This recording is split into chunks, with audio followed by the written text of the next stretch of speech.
भेटलं नाही की देणारी व्यक्ती सुद्धा तितकीच आपली पाहिजे, म्हणजे तितकी ज्ञान संपन्न, त्याच्यानंतर अनुभवी आणि ह्याच कार्याला वाहून घेतले.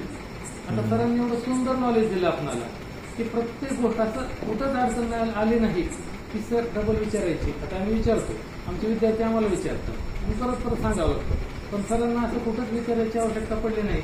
ही क्रिया कशी करायची, जेव्हा आपल्याला जे अपेक्षा होतं त्याच्यापेक्षा अधिक स्पष्टपणे त्यांनी असं एकदम सोप्या शब्दात आपल्याला सांगत होते. आणि सरांनी एवढं 5 दिवस आपल्याला खूप छान प्रकारे मार्गदर्शन केलं आणि एक आपल्या आयुष्याला एक नवीन दिशा दिली. आणि इथं आल्यानंतर एवढं म्हणजे प्रसन्न वाटलं आणि सगळ्या क्रिया एवढ्या चांगल्या वाटल्या. सुदर्शन क्रियेबद्दल ऐकून होतो, पण ही क्रिया जर सतत केली आपण तर आपले खूप सारे म्हणजे 99% प्रॉब्लेम, 99% अडचणी सहज सुटून जातील. आणि बाकी प्रत्येकाचा फायदा, प्रत्येकाचा अनुभव वेगवेगळा असेल या क्रियेबद्दल.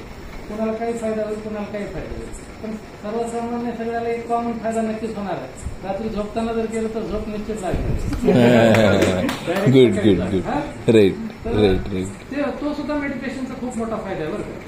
कारण ते स्ट्रेस वगैरे दिवसभराचे असते, धावपळ असते, त्या गोष्टी काढून टाकण्यासाठी, मनातील कचरा साफ करण्यासाठी ह्या ज्ञानाचा खूप मोठा उपयोग होणार आहे. आणि हे नुसतंच मेडिटेशन नाही तर त्याच्यासोबत खूप सारे अनुभव, खूप सारे उदाहरण सरांनी दिलेले आहेत.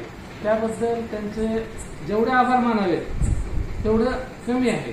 आता आमची एक इच्छा आहे की आता बेंगलोरला जाऊन आम्हाला दर्शन करायचं गुरुजींचं. येस. आणि ह्याच्यात थोडंसं आणखी आम्हाला खोलवर जायचं.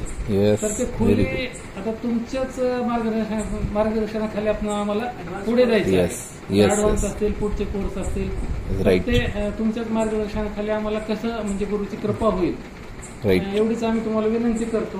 वाढले 2 शब्द या ठिकाणी थांबवतो. Very good. जय गुरुदेव.